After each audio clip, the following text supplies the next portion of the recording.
हम लोगों ने बेटा पढ़ा था डायमेंशनल एनालिसिस। डायमेंशनल एनालिसिस जो आपने पढ़ा था इसके पहले, उसके एप्लीकेशंस भी हम लोगों ने देखा था। तीन मेजर एप्लीकेशंस थे।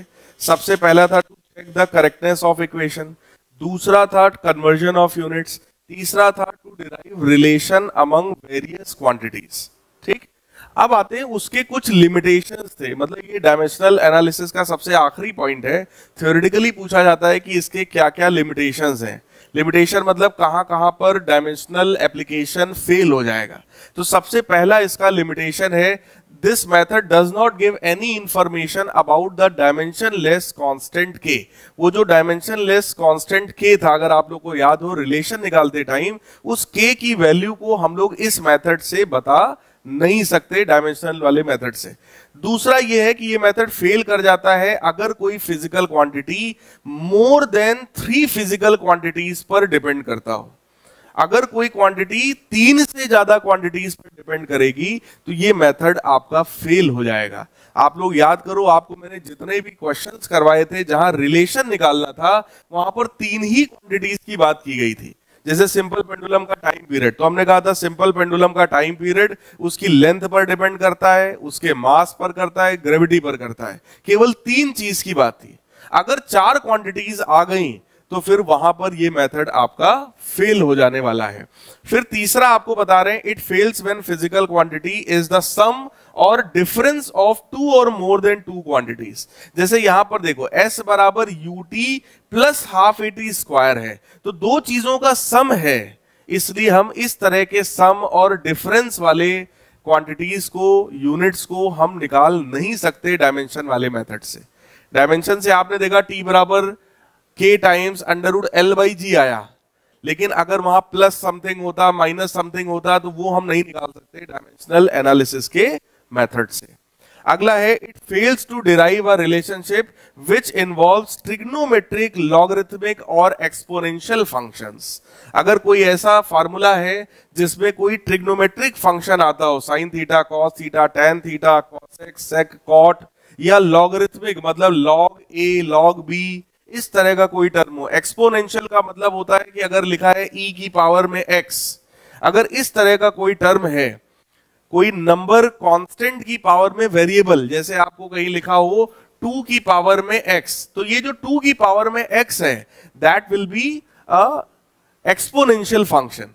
तो ऐसे फंक्शंस में भी हमारा डायमेंशनल मेथड जो है वो फेल हो जाता है। फिर आता है हमारा 5वां ड्रॉबैक, क्या है, sometimes it is difficult to identify the factors on which the physical quantity depends. मतलब हमको क्लियरली पता होना चाहिए कि टाइम पीरियड मास, लेंथ और ग्रेविटी पर ही डिपेंड करता है। अगर हमको क्लियरली पता नहीं है तो हम वहां पर इस मेथड को अप्लाई नहीं कर पाएंगे।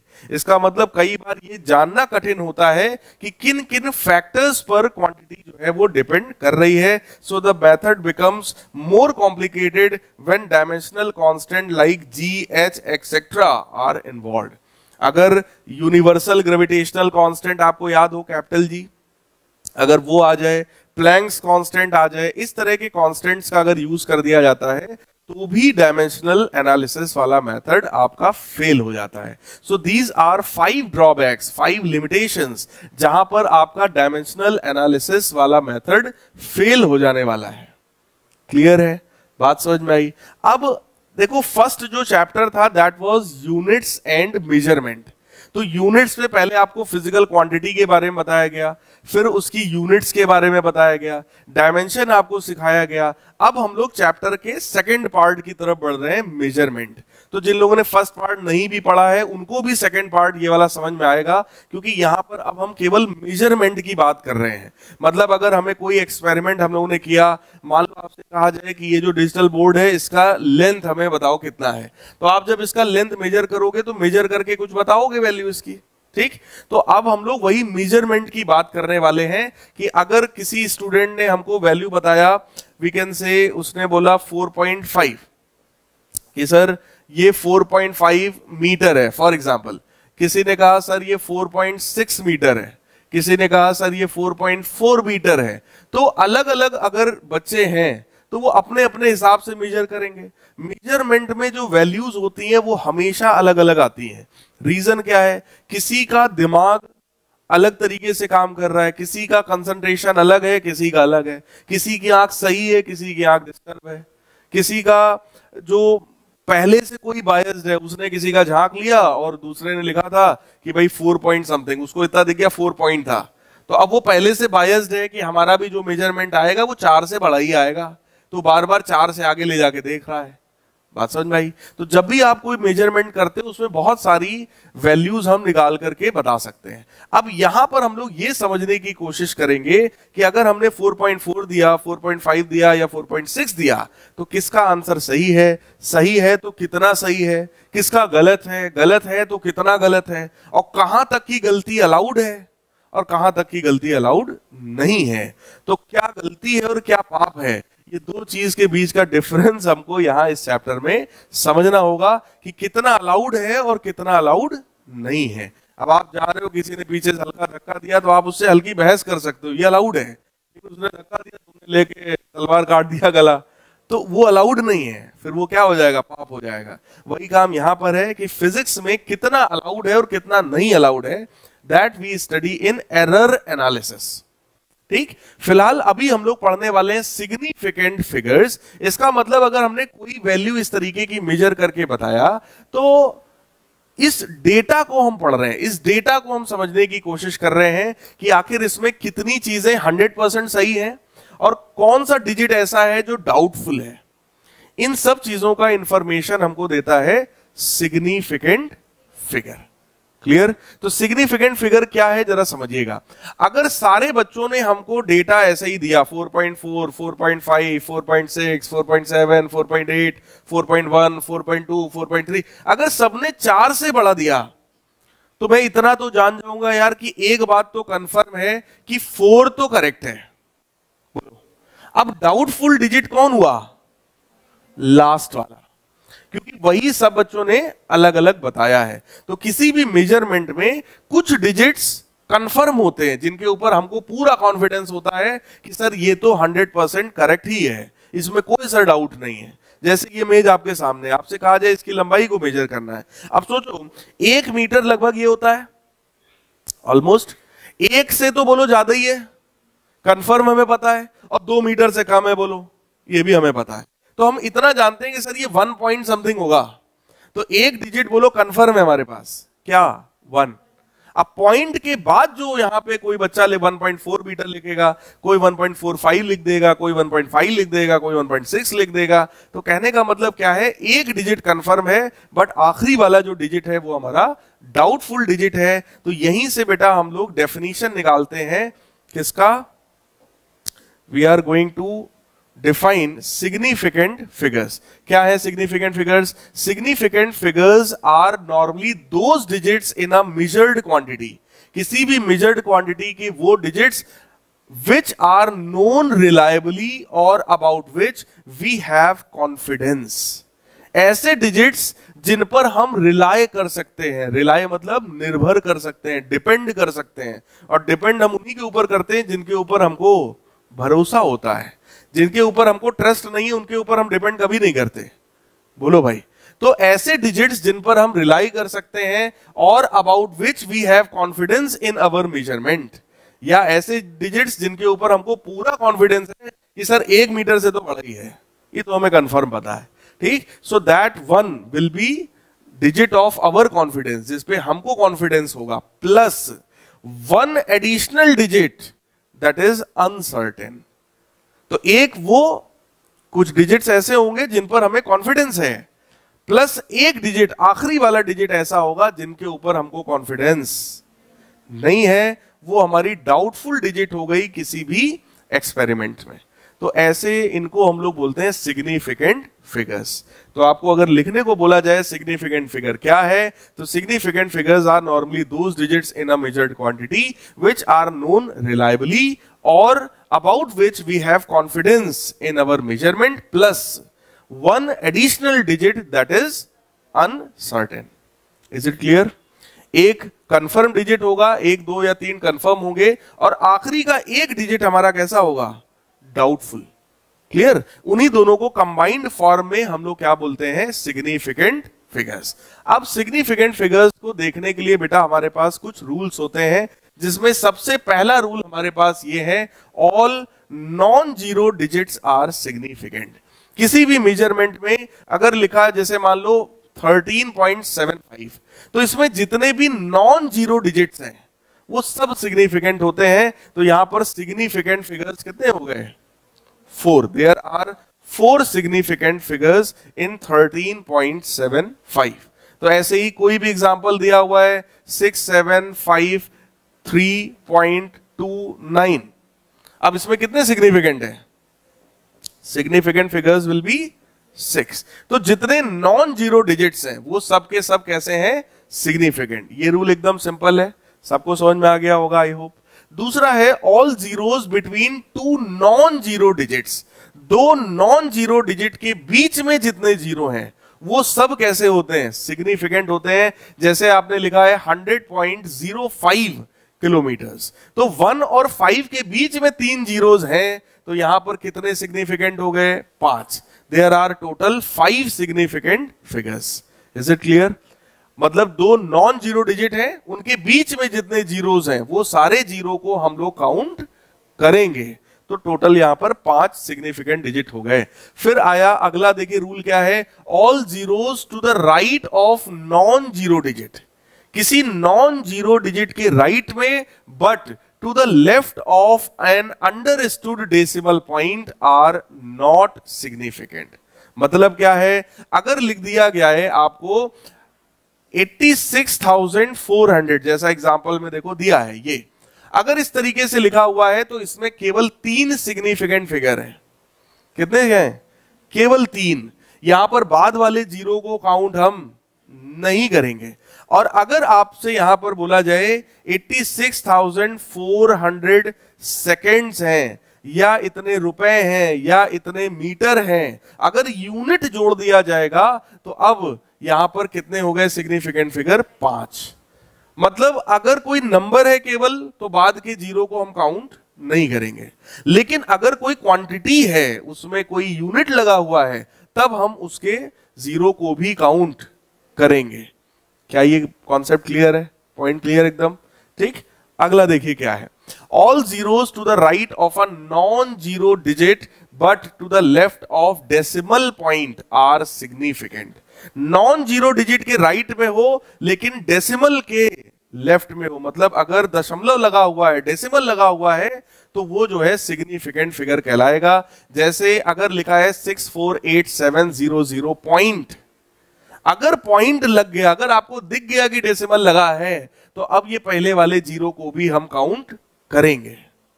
क्लियर है? जैसे अगर लिखा हुआ है 86,400 पॉइंट केवल तुम्हें दिख गया, तो फिर समझ जाओ भैया इस वाले जीरो को भी काउंट करना पड़ेगा। अब यहां पर कितने सिग्निफिकेंट फिगर होंगे? मिनिमम 5। बाकी इसके आगे अगर 1 लिखा है, 2 लिखा है, 5 लिखा है, तो वो भी लेंगे 6। क्लियर? लेकिन अगर कुछ लिखा है तो फिर ये रूल कौन सा हो गया? दूसरा वाला, कि दो नॉन जीरो के बीच के जीरो को काउंट कर रहे हैं। क्लियर? और अगर मान लो सिर्फ इतना ही दिख जाए हमको कि सिर्फ डेसिमल दिख गया बस, तो भी हम जीरोस को काउंट करेंगे। तो यहां पर वही चीज दिखाया गया कि ये लिखने के बाद अगर आपने यहां डेसिमल लगा दिया तो फिर इसमें 6 सिग्निफिकेंट फिगर हो गए और इसमें 5 सिग्निफिकेंट फिगर हो गए। क्लियर है? इसके बाद का पॉइंट देखिए, all zeros to the right of decimal point are significant. यानी डेसिमल के बाद के जितने जीरो होते हैं वो सब सिग्निफिकेंट हैं। जैसे आपने लिखा 161 सेंटीमीटर, तो इसमें कितने सिग्निफिकेंट फिगर हैं? 3। आपने लिखा 161.0, तो इसमें 4 सिग्निफिकेंट है। 161.00, तो इसमें 5 सिग्निफिकेंट फिगर्स हैं। अब आपके मन में शायद आ रहा होगा सर इन तीनों में अंतर क्या है, इन तीनों में डिफरेंस क्या है? ये तीनों तो सेम चीजें हैं। कोई बता सकता है इन तीनों में क्या डिफरेंस है? क्या डिफरेंस है बेटा तीनों में? नहीं, वैसे क्या अंतर? वैसे तो सब सेम ही होना चाहिए। 161, देखो डिफरेंस इन तीनों में है प्रिसीजन का। किस चीज का डिफरेंस है? प्रिसीजन। प्रिसीजन का मतलब यह होता है कि आपने ये जो रीडिंग है ये आपने किसी ऐसे स्केल से मेजर किया है जो केवल 1 सेंटीमीटर, 2 सेंटीमीटर, 3 सेंटीमीटर, 4 सेंटीमीटर नाप सकता है। मतलब ये ऐसा स्केल है जिसका least count 1 centimetre. Least count मतलब कि किसी भी इंस्ट्रूमेंट से मिनिमम हम कितना मेजर कर सकते हैं वो उसका लीस्ट काउंट कहलाता है। जैसे आपके पास जो स्केल होता है 15 सेंटीमीटर वाला, उससे मिनिमम क्या नाप सकते हो, मिनिमम कितना मेजर कर सकते हो, 1 mm, 1 मिलीमीटर कर सकते हैं। तो उसका लीस्ट काउंट क्या होगा, 1 mm। तो ये कहलाता है लीस्ट काउंट। लीस्ट काउंट का मतलब होता है the minimum measurement that can be performed using an instrument. किसी एक इंस्ट्रूमेंट से जितना मिनिमम आप नाप सकते हो वो उसका लीस्ट काउंट है। तो नॉर्मल जो स्केल हमारे पास होता है उसका लीस्ट काउंट है 1 mm। अब आप लोग अगर कभी बाजार में कपड़ा सिलवाने गए हो, जो इतना बड़ा एक स्केल वो लोग रखते हैं ना 1 मीटर का, उससे मिनिमम कितना नाप सकते हैं, 1 मीटर। कितना मेजर कर सकते हैं, 1 मीटर। तो उसका लीस्ट काउंट क्या हो गया, 1 मीटर। वही जो दर्जी रखता है, इतना बड़ा एक स्केल लगता है ना लगभग, वो 1 मीटर मिनिमम मेजर करता है। कभी भी देखना उसमें और कुछ ऐसा कुछ रीडिंग नहीं है, वो सिंपल एक स्केल होता है। उसको या तो 1 मीटर काटना होता है, या तो 1.5 मीटर काटना होता है, 2 मीटर या 3 मीटर। बोलो भाई, कभी भी कपड़ा कोई ऐसे नहीं खरीदने जाता हमको 1.37 मीटर काट के दे दो, वो राउंड ऑफ करके ही यूज करता है। तो वो 1 मीटर लेगा। अगर मान लो आपको 1.5 मीटर कटवाना है, 1.5 मीटर का कपड़ा चाहिए पैंट सिलवाने के लिए, तो 1 मीटर उसने लिया, इसी को आधा किया तो आधा मीटर हो गया, और यहीं से धर के चला दिया कैंची, तो उसको ये पता चल गया कि 1.5 मीटर हो गया। मतलब उसके पास जो स्केल है वो स्केल 1 मीटर नाप सकता है, 2 मीटर नाप सकता है, 3 मीटर नाप सकता है, लेकिन वो 1.4 मीटर नहीं नाप सकता, 1.3 मीटर नहीं नाप सकता। बात कुछ समझ में आ रही है? ठीक, कहने का मतलब अगर तुमने 161 मेजर किया है तो यहां पर डाउटफुल डिजिट कौन है, 1। लेकिन अगर तुमने 161.0 मेजर कर दिया तो अब डाउटफुल कौन है, ये। इसमें डाउटफुल कौन है, ये। तो सिग्निफिकेंस बढ़ रहा है, मेजरमेंट पे हमारा ट्रस्ट बढ़ रहा है। क्लियर? तो डेसिमल लगने के बाद जितने जीरोस होते हैं वो सब सिग्निफिकेंट फिगर में काउंट होते हैं। ठीक, जैसे अगर किसी स्टूडेंट ने 161.0 मेजर किया, मतलब उसने किसी ऐसे स्केल से मेजर किया है जो डेसिमल के बाद भी 1 डिजिट तक बता सकता है। तभी तो वो श्योर है ना कि सर पॉइंट के बाद 0 ही होगा। बोलो भाई, कंफर्म है। लेकिन अगले डिजिट के लिए हम कंफर्म नहीं है। आप सबको बोलो राउंड ऑफ करना तो आता होगा नंबर। अगर ये लिखा होता 161.01 सेंटीमीटर, बोलो तो भी उसको यही लिख सकते हैं। 161.02 अगर लिखा होता तो भी ये लिख सकते हैं। 0.03, 0.04, 0.05 तक यही लिख सकते हैं। लेकिन जैसे ही 0.06 होगा, अब वो 0.1 हो गया। बोलो भाई, 5 से ज्यादा होता है तो एक बढ़ा देते हैं, इतना तो पता ही होगा, बाकी अभी आगे हम फिर से बता देंगे आपको। फिलहाल आपको पता है राउंड ऑफ करना। तो कहने का मतलब अगर उसने 161.0 लिख दिया तो कम से कम ये तो कंफर्म है कि इसके बाद क्या है, 0 है। और अगर उसने डेसिमल के बाद 2 0 लगा दिए तो अब वो 2 डिजिट तक कंफर्म है। इसका मतलब इसने जिस डिवाइस से नापा होगा वो बोलो सबसे अच्छा डिवाइस रहा होगा। तो जिस भी डिवाइस से आप डेसिमल के बाद ज्यादा अंक तक, ज्यादा डिजिट्स तक नाप सकें, वो उतना ही ज्यादा अच्छा डिवाइस होता है। जैसे किसी भी चीज की लेंथ को मेजर करने के लिए, डायमीटर, रेडियस को मेजर करने के लिए भी एक तो आपके पास ये नॉर्मल स्केल है जो मिनिमम 1 mm नाप सकता है। अब अगर कोई चीज ही है मान लो 0.4 mm की, मान लो आपका एक बाल है, अब एक बाल का जो रेडियस होता है या डायमीटर होता है वो 1 mm से भी छोटा होता है। अब अगर उसकी डायमीटर में आपसे कहूं बेटा ये बाल है, लो इसका डायमीटर जरा नाप के बताओ, तो क्या ये नॉर्मल उस स्केल से निकलेगा? नहीं। अब इसके लिए हमको किसी दूसरे स्केल की जरूरत है जो 1 mm से भी छोटा मेजर कर पाए। इसीलिए जब रेस होती है देखो तो ये वाली घड़ी नहीं देखता आदमी, वो स्टॉप वॉच लाता है। स्टॉप वॉच देखा होगा आपने, जिसमें सेकंड के बगल में भी एक नंबर चलता रहता है बहुत तेजी से।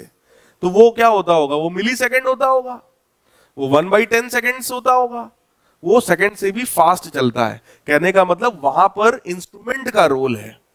तो सिंपल सी बात, वापस रूल पे आते हैं। अगर 161 है तो 3 सिग्निफिकेंट फिगर, 161.0 है तो 4, और इसमें 5 सिग्निफिकेंट फिगर हैं। तो बाद वाले डेसिमल के बाद वाले जितने जीरोस हैं, they all are counted in significant figures. Clear है? Next, all zeros to the right of decimal point but left of non-zero digit are not significant। इसका मतलब क्या है? अगर लिखा है 0.161 या लिखा हुआ है 0.0161, तो इन सभी में कितने सिग्निफिकेंट हैं? 3। पहले वाले जीरो को काउंट नहीं करेंगे, लेकिन बाद में अगर होगा तो काउंट करेंगे। तो यहां पर कितने सिग्निफिकेंट फिगर्स हैं? 3 सिग्निफिकेंट फिगर्स हैं। अगला रूल हमारा क्या है? The number of significant figure does not depend on system of units. Units पर डिपेंड नहीं करता। आपने लिखा है 16.4 सेंटीमीटर, या आपने लिखा है 0.164 मीटर, या आपने लिखा है 0.000164 किलोमीटर्स। इसमें, इसमें और इसमें सभी में चेक कर लीजिए सिग्निफिकेंट फिगर्स कितने हैं? 3। यहां भी 3 है, ये वाला जीरो काउंट करते नहीं है, जस्ट इसके पहले वाला रूल था, तो इसमें भी कितना है? 3। और यहां पर भी पहले वाले जीरो को काउंट नहीं करते हैं, तो इसमें भी कितना है? 3। तो इन सभी में सिग्निफिकेंट फिगर्स कितने हैं? 3। पक्की बात है। इसके बाद का अब कुछ इस पर बेस्ड हमने क्वेश्चंस लगा दिए हैं, तो उन क्वेश्चंस में जरा देख करके बताइए। कह रहे state number of significant figures in the following. अगर लिखा है 2.000 मीटर, तो कितने सिग्निफिकेंट है? 4, क्योंकि बाद वाले जीरो को काउंट करते हैं। अगर लिखा है 5100 kg, कितने हैं? 4, क्योंकि यूनिट लगा हुआ है। अगर केवल 5100 होता तो 2 सिग्निफिकेंट। अगर लिखा है 0.050, 2 सिग्निफिकेंट फिगर, क्योंकि पहले वाले जीरो को काउंट, लेकिन बाद वाले को करेंगे। अब आया राउंडिंग ऑफ। सिग्निफिकेंट फिगर समझ में आ गया, उसके 6-7 रूल्स थे वो सब समझ में आ गए। अब आते हैं बेटा राउंड ऑफ करना है। किसी एक नंबर को हटाकर कब जोड़ेंगे कब नहीं जोड़ेंगे। ठीक, तो देखिए, if digit to be dropped is smaller than 5, अगर 5 से छोटा डिजिट है जिसको आप ड्रॉप कर रहे हो, जैसे अगर लिखा है 1.43, अब इस 3 को अगर हमें ड्रॉप करना है तो इसको मैं क्या लिख सकता हूं? 1.4।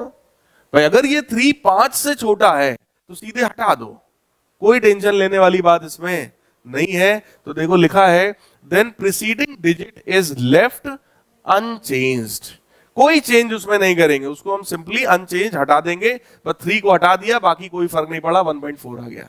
लेकिन अगर लिखा होता 1.47, तो अब अगर 7 को हटाना है तो राउंड ऑफ करके क्या लिखोगे? So if the digit to be dropped is greater than 5, then preceding digit is increased by 1। ये रूल तो सबको पता ही होगा, ये कुछ खास पॉइंट नहीं है, इधर कुछ खास हो सकता है। If the digit to be dropped is 5 followed by non zero digit, then preceding digit is increased by 1। अब इसका मतलब क्या है?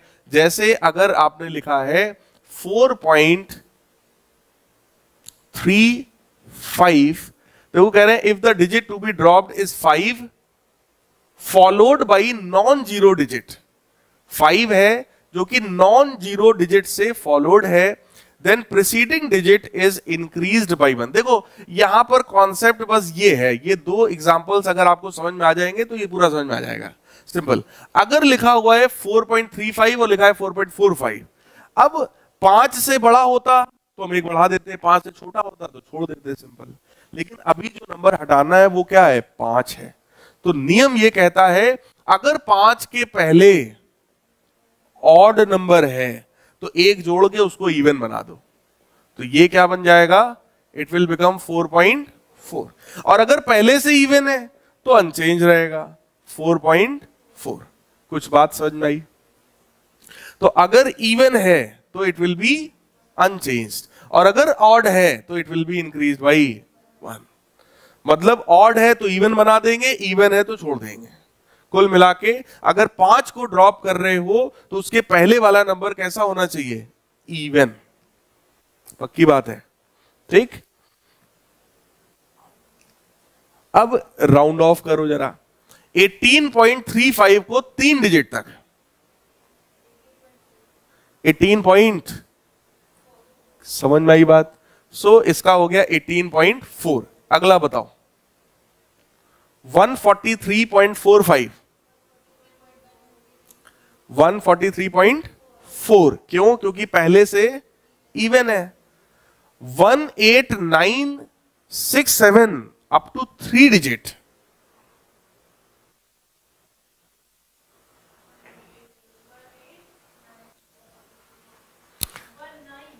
तीन डिजिट तक करना है।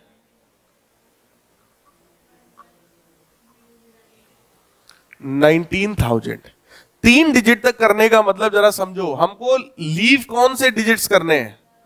67। हमको आखिरी के 2 डिजिट हटाने हैं ना, तो 67 को हटाना आसान है या 33 ऐड करना आसान है? जस्ट लाइक आपने वैलेंसी पढ़ा होगा केमिस्ट्री में कि अगर किसी भी एलिमेंट के लास्ट ऑर्बिट में मान लो 5 इलेक्ट्रॉन्स हैं, तो 3 इलेक्ट्रॉन लेगा तब ऑक्टेट पूरा होगा। तो 3 लेना आसान है या 5 दे देना आसान है? 3 लेना, ठीक। लेकिन अगर आखिरी में केवल 2 इलेक्ट्रॉन्स होते लास्ट ऑर्बिट में, 6 चाहिए हैं, तो या तो 6 लो या तो 2 दे दो, तो वहां 2 हम लूज करा देंगे। बात समझ में आई? वही काम यहां है। अब आप बताओ 67 को छोड़ना आसान है या 33 को लेना? तो हमने इसमें 33 ऐड कर दिया और ये बन गया 190। कुछ बात समझ में आई? यहां देखो 12.653 अप टू 3 डिजिट्स, तो इस बार ये हटाना है। 3 तो वैसे ही हट जाएगा, ठीक। 5 को हटाओगे, पहले इवन है तो 12.6 ही बना रहेगा। फिलहाल ये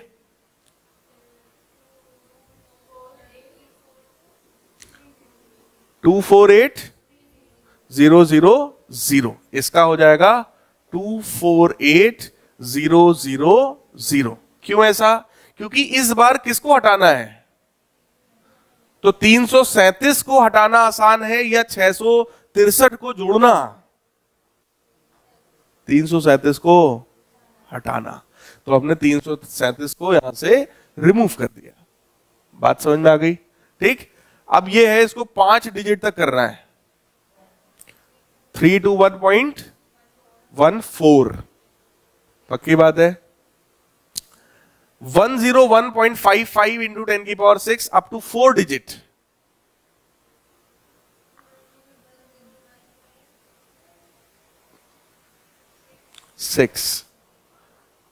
Is it clear? Up to 4 digit. देखो पावर में कोई छेड़छाड़ नहीं होता, सिर्फ नंबर में करना है। 4 डिजिट तक लाना है इसको, बोलो क्या आएगा? 31.32। पहले से इवन है तो उसमें हम कोई चेंज नहीं करेंगे। आंसर आप लोग अपना यहां से मैच कर लीजिएगा, आंसर मैंने इसमें लगा दिया है। अब अगर हमसे कभी भी 2 क्वांटिटीज को ऐड, सब्ट्रैक्ट, मल्टीप्लाई या डिवाइड करने को बोला जाए, तब हम कैसे करेंगे?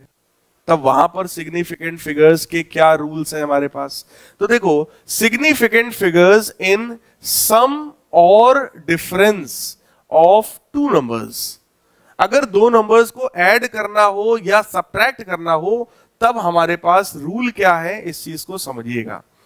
जैसे 2.33, 17.129 और मान लो हमें ऐड करना है 5.0127।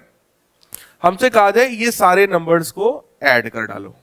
तो देखो, सबको जब आप ऐड करोगे तो ऐड करना तो आता होगा, ऐड तो कर लोगे इसको, ठीक। इसको हम लोग पहले सिंपली अपना ऐड कर लेंगे, तो 17 5 22 और 2 24, 24 पॉइंट समथिंग कुछ आएगा, 24.4 पॉइंट समथिंग कुछ आएगा, ठीक है। जो भी आएगा पहले सिंपली ऐड कर लेंगे। अब उसके बाद का रूल सुनो, क्या रूल ये है, डेसिमल के बाद यहां पर कितने डिजिट्स हैं? 2। इसमें कितने हैं? 3। इसमें कितने हैं? 4। तो जिस भी नंबर में सबसे कम डिजिट हो, हमारे आंसर में भी उतने ही डिजिट होने चाहिए। मतलब फाइनल आंसर अभी जब आप जोड़ोगे तो डेसिमल के बाद बेटा 4 डिजिट तक आएगा। लेकिन मुझको फाइनल आंसर में कितने डिजिट चाहिए? 2। डेसिमल के बाद कितने चाहिए? 2। तो आपको वहां पे क्या करना पड़ेगा? Round of. ठीक, देखो, इन एडिशन और subtraction final result should be reported to the same number of decimal places as that of original number with minimum number of decimal places। मतलब ओरिजिनल नंबर्स में जिसमें डेसिमल के बाद minimum digits हों, तो minimum कितने digits हैं? 2। तो हमारे फाइनल आंसर में भी डेसिमल के बाद कितने डिजिट होंगे? 2। क्या ये पॉइंट समझ में आया?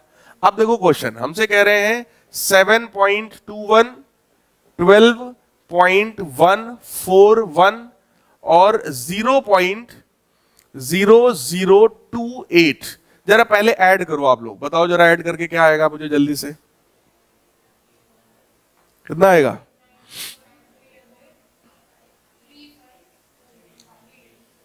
वैसे इधर से ऐड होता है ना?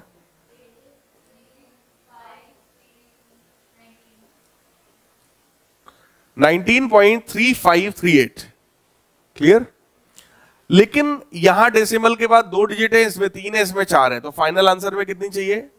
2। तो अब तुम्हें इसको राउंड ऑफ करना है डेसिमल के बाद केवल 2 डिजिट तक। बताओ आंसर क्या आएगा? कितना आएगा? 19 पॉइंट। भाई हटाना किसको था? 38। तो 38 को हटाना आसान है, हटा दिया हमने। क्लियर है? अब अगला रूल, अगला एक और हमारे पास क्वेश्चन है, इन सबको ऐड करना था, हमने ऐड किया, कितना आया? 19.3538। फिर से वही बात आई, डेसिमल के बाद 2 डिजिट तक है, तो 2 डिजिट तक हमें चाहिए था, तो हमने आंसर लिखा 19.35। ये शायद वही वाला क्वेश्चन था, है ना? हाँ, उसका आंसर है। अगला क्वेश्चन देखो, ये है, हमसे कह रहे हैं सब्ट्रैक्ट दिस फ्रॉम दिस। 6.807 में से 4.27153 सब्ट्रैक्ट करो। कर लोगे सब्ट्रैक्ट? हाँ।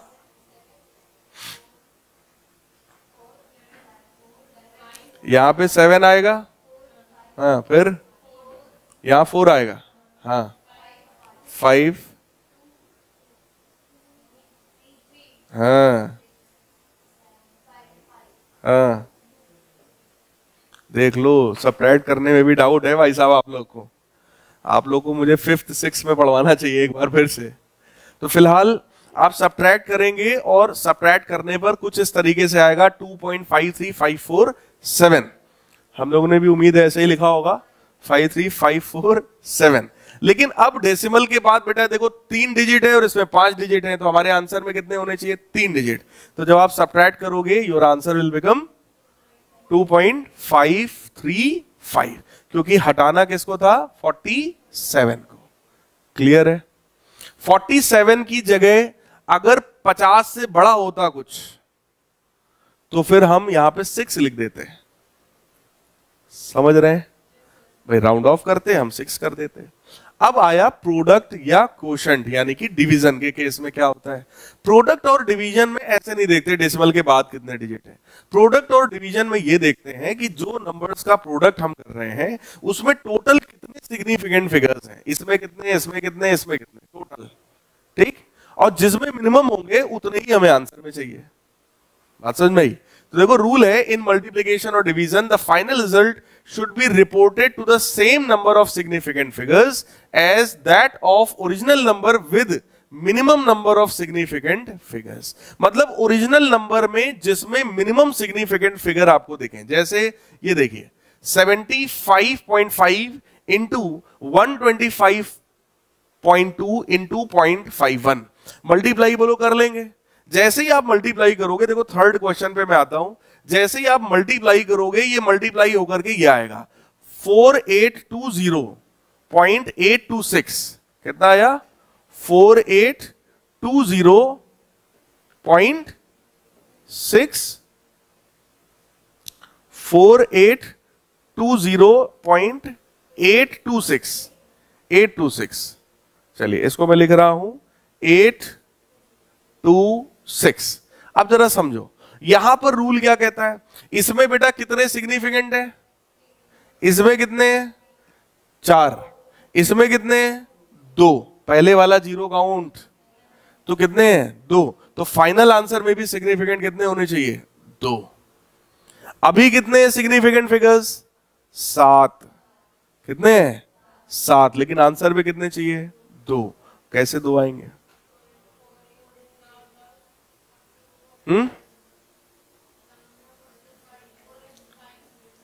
कितना इसको लिखें हम? अब अगर केवल 2 चाहिए तो आपकी मजबूरी है, आपको इसको लिखना पड़ेगा 4800। कुछ बात समझ में आई? आपको केवल 2 सिग्निफिकेंट फिगर चाहिए थे। अब जरा ध्यान से देखो, अगर तुमने गलती से भी ये लगाया तो अब कितने हो गए 4, और इसके आगे अगर तुमने एक आध 2 जीरो और लगा दी तो वो भी सब काउंट हो गए। बात समझ में आई? हमको कितने सिग्निफिकेंट चाहिए? केवल 2। तो केवल 2 तभी हो सकते हैं जब आप लिखेंगे 4800। Is it clear? आपको क्वेश्चन दिया जा रहा है होमवर्क में कि भैया इसको ऐड करना है। देखो बच्चों वाला क्वेश्चन, ऐड करो, इसको सब्ट्रैक्ट करो, इसको मल्टीप्लाई करो और इसको मल्टीप्लाई करो। तो ये आपका होमवर्क भी है कि आप ये क्वेश्चंस एडिशन, सब्ट्रैक्शन, मल्टीप्लिकेशन और डिवीजन के करेंगे and then you will match your answer from this. यहां पर खेला ऐड सब्ट्रैक्ट करने का नहीं है, यहां पर ये खेल नहीं है। ये हमें पता है आप लोग को आता होगा, और नहीं आता होगा तो चुल्लू भर पानी में डूब मरो। इसमें 3 है, इसमें 4 सिग्निफिकेंट है और इसमें भी 4 है, तो हमारे आंसर में कितने होने चाहिए 3। तो आंसर आप देख लो, अगर इतना बड़ा है तो यहां पर आंसर में हमको सिर्फ 3 सिग्निफिकेंट चाहिए, बाकी सब हमने हटा दिया। Is it clear? कर लेंगे। क्वेश्चन देखिए, एनसीईआरटी आपकी बुक का है, कह रहे हैं each side of cube is measured to be 7.203 metre. What are total surface area and volume of the cube to appropriate significant figures. अब अगर अप्रोप्रिएट वर्ड लिख दिया, सिग्निफिकेंट फिगर की बात कर दिया, इसका मतलब क्या है? आपको सिंपल एरिया और वो नहीं पूछ रहा वॉल्यूम। देखो एरिया का फॉर्मूला क्यूब में क्या होता है बेटा? कितनी सरफेस होती है क्यूब में? 6। तो एरिया कितना हो गया 6a², और वॉल्यूम उसका कितना होता है a क्यूब। तो वॉल्यूम और एरिया का फॉर्मूला तो आपको पता ही है। तो 6 इंटू इसकी साइड है 7.203 का होल स्क्वायर, और यहां पर है 7.203 का होल क्यूब। इसको जब आप लोग सिंप्लीफाई करोगे तो डेसिमल के बाद कई डिजिट्स आएंगे। अब आपका रूल वही है कि भाई मल्टीप्लाई करना है, तो डेसिमल के हमको यहां टोटल कितने सिग्निफिकेंट है 4, तो हमारे फाइनल आंसर में भी कितने होने चाहिए 4। इसमें भी 4 है तो इसमें भी फाइनल आंसर में 4 होना चाहिए। तो जब आप इसको मल्टीप्लाई करोगे तो देखो एरिया ये आएगा, लेकिन हमको कितने सिग्निफिकेंट चाहिए 4, तो 311.3, क्योंकि इसके आगे के नंबर्स क्या हैं 9 है, तो राउंड ऑफ होके 3 बना देगा। ऐसे ही जब आपने क्यूब किया तो ये आया, ठीक। इसमें भी हमको टोटल कितने सिग्निफिकेंट चाहिए 4, तो यहां पर 7 तक रहेगा। इसके बाद क्योंकि 1 4 है तो वो सब हट जाएगा, केवल 373.7 मीटर क्यूब। ऐसा ही एक दूसरा क्वेश्चन है, इसको भी आप लोग देखेंगे। ये क्वेश्चन है, इसको देखेंगे। ये क्वेश्चन है, इसको देखेंगे। सब सिंपल क्वेश्चंस है। मास दिया, वॉल्यूम दिया, डिवाइड करो, डेंसिटी निकालो। अब डिवीजन की बात आ गई तो रूल डिवीजन वाला लगेगा। जहां सम और डिफरेंस की बात आएगी बेटा वहां पे उसका लगेगा। तो मैंने इस तरह के जो अच्छे अच्छे क्वेश्चंस हैं वो मैंने आपके लिए सेपरेट कर दिए हैं, ठीक। आपका काम है आप इन क्वेश्चंस को देखेंगे, डिवाइड करेंगे, और मेन खेल ये है कि क्या राउंड ऑफ करके आपको वैल्यू को लिखना है। तो यहां फिलहाल सिग्निफिकेंट फिगर्स में, राउंड ऑफ करने में, एडिशन, सब्ट्रैक्शन, मल्टीप्लिकेशन, डिवीजन में, यही इतने कॉन्सेप्ट्स हैं। यहां पर ये पूरा टॉपिक आपका कंप्लीट होता है। अब हम लोग नेक्स्ट क्लास में पढ़ेंगे एरर एनालिसिस।